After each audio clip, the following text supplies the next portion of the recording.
Hi viewers this is Praveen welcome back our YouTube channel.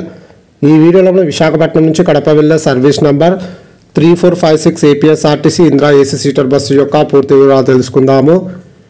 ఈ bus Visakhapatnam డిపోకి చెందిన Indira AC seater bus. ఈ bus ప్రతిరోజు మధ్యాహ్నం 3 గంటలకు విశాఖ ద్వారకా బస్ స్టాండ్లో అవైలబుల్గా ఉంటుంది. మధ్యాహ్నం 3:30 విశాఖ ద్వారకా బస్ స్టాండ్ నుంచి అయితే బయలుదేరుతుంది. ఈ బస్ వయా తుని, అన్నవరం, రాజమండ్రి, విజయవాడ, గుంటూరు, వినుకొండ, మార్కాపురం, మైదుకూరు మీదుగా కడపకైతే చేరుకుంటుంది.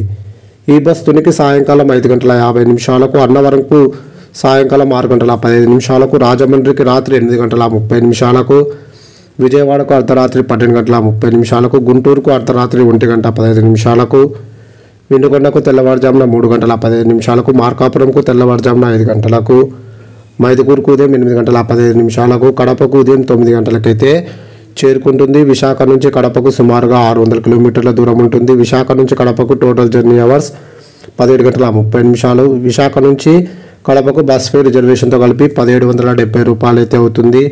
అలాగే అన్నవరం నుంచి కడపకు బస్ ఫేర్ రిజర్వేషన్తో కలిపి 1490 రూపాయలు అయితే అవుతుంది.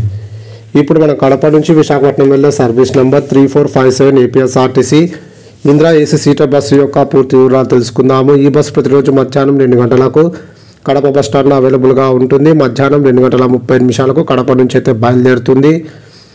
ఈ బస్ మార్కాపురంకు సాయంకాలం 6:20, వినుకొండకు రాత్రి 8 గంటలకు, గుంటూరుకు రాత్రి 10:20, విజయవాడకు రాత్రి 11:20, రాజమండ్రికి తెల్లవారుజామున 3:15, అన్నవరంకు తెల్లవారుజామున 4:30, అలాగే విశాఖ ద్వారకా బస్ స్టాండ్కు ఉదయం 7:15 అయితే చేరుకుంటుంది.